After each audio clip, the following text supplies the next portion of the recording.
Is Mike Hebert here? You'll be at this podium. Ms. McPhail, you have 3 minutes. Good morning. I'm Jennifer McPhail. I'm with Adaptive Texas. We wanted to come and be on record.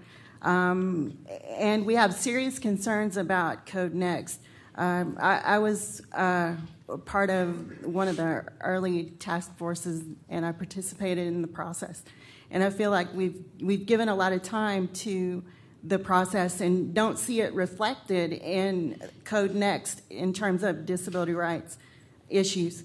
The code needs to do more to complement the sidewalk master plan process.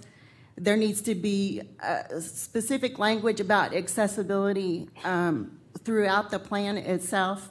We have serious concerns about the conversations that we've had with folks on different committees about parking and the process of making the city more sustainable. You can have a sustainable city and still provide accessible parking. The two are not mutually exclusive, and keeping people with mobility impairments from being able to drive to and from wherever they need to go is a huge problem. I'm not a driver, but my mom was, many of my friends are, and keeping people trapped in their area, in one area of town or another because you want to be more environmentally sensitive makes no sense to me. You can be both environmentally sensitive and comply with laws that protect people with disabilities. And in addition to all that, we want to see more aggressive promotion of affordable housing. People with disabilities that are on fixed income are struggling to survive in this city. And soon, before you know it, will become some playground for the rich, and people will be pushed further and further out of the city proper. And there's nothing really that addresses truly low-income people. So for those reasons, we need to slow the process down, start having serious conversations about disability rights issues. We put in the time, and it's not reflected in the language of the product itself. For that reason, you should stop and start asking, what are we doing to promote disability rights and making sure that our citizens with disabilities have a place to be permanently in this city? We deserve that. We put in the time, we made the effort, and it's not reflected in the code. Thank you. Thank you. Thompson here? You'll be at this either podium. Yes, Mr. Salvitz. Morning. My name is Hyla Salvitz. I'm also with Adaptive Texas. As Jennifer said, we've been to countless hearings, meetings, and talked about CodeNext, and 3 of the issues we mainly talk about are deeply affordable housing that's accessible and integrated, and in all zip codes of this wonderful city. You know, there's only one development downtown that is affordable. You know, what if I want to live downtown? Well, that's not possible. There's also the parking issue. I don't drive, but many of my friends do, and I am a passenger in their vehicles. So we need, ADA parking. You know, I'm all for the environment. I love the environment. That's why we have a planet. But we also need parking, because if you take parking away, you literally strand people that are driving in certain areas of the city and you hold them hostage. And the sidewalk network. We do pretty good, but we have work to do. We have lots of work to do, because I still get stuck on sidewalks that I have to go around poles that are in the middle of the sidewalk, even if it's a brand new sidewalk. So, CodeNext needs a lot of work. And we put in the time, as Jennifer said, we put in the effort, and we've seen very little, if not nothing, for our effort.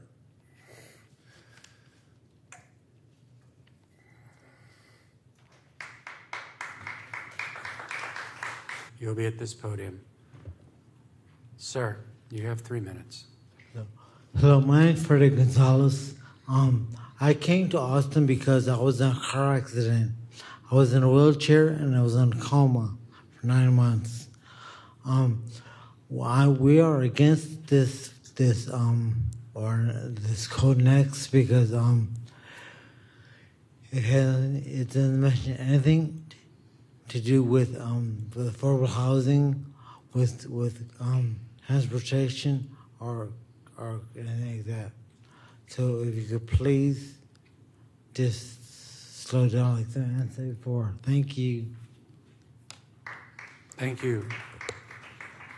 Is David Whitty, Alitha San Romain? Go ahead, sir. Hello, my name is David Whitty, and I'm with Adaptive Texas. And since about the late 80s, Adaptive Texas has, among other things, worked to get accessible improvements in the city of Austin. With the passage of the ADA, we thought that things would go a lot faster. But, we're still working on a few lawsuits that are in settlement and other access improvements that the city staff has agreed to, but they're taking years and years and years. With CodeNext, you have an opportunity to make a great, vast hurdle in improvements in the city's accessibility and services. And it just seems like if we'd had something resembling CodeNext 30 years ago, a lot of our work would have been done by now. So don't miss an opportunity to put as many accessibility improvement possibilities and requirements into the CodeNext, because frankly it's lacking in those requirements now, and we would adapt. And all of the citizens across Austin with disabilities would really like to see a more accessible and livable city for all of us. Thanks. Mr. Whitty, thank you.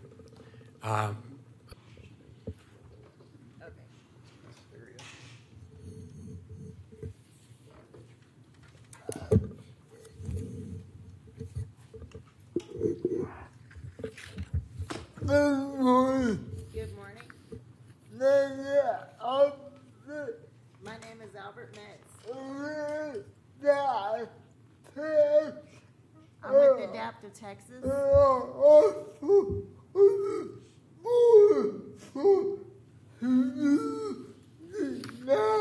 I'm also on the board of community now.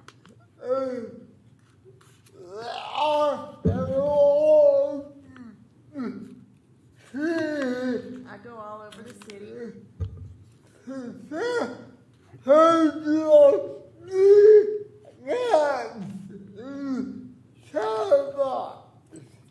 There are big gaps in the sidewalks.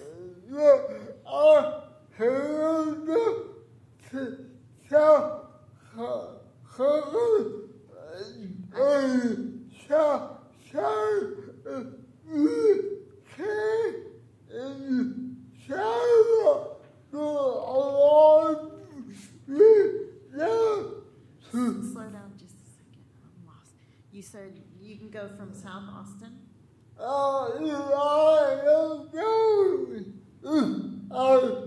If I go down to South Austin? If I go down to South Congress?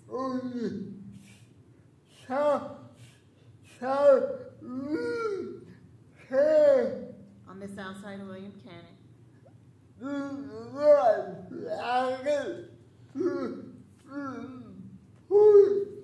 I get to a certain point and there's no sidewalk.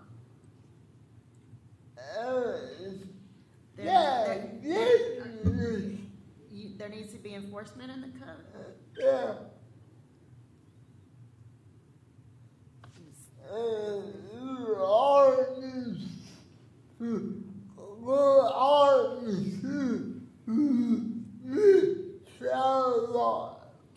Y'all need to go out and see that we need sidewalks.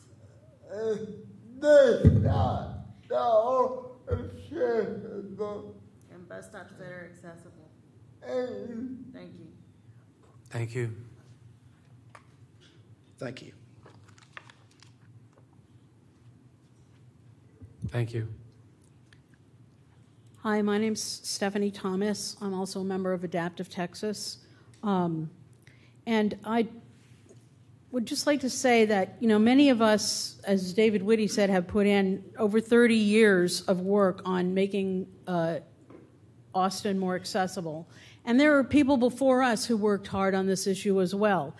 And what we want to know about this code is how it's going to affect accessibility. But when our members have gone to the various hearings and listening sessions and various meetings that have been held, they've been blown off. Their questions have been ignored and not answered. And we need answers. I mean, I don't even know if I support it or not anymore because there's no answers to the questions. How is it going to affect affordable, accessible, integrated housing? How is it going to affect the visibility ordinance that we fought so hard to pass in this town? How is it going to affect smart housing and the 25% adaptability requirement for a housing that's developed?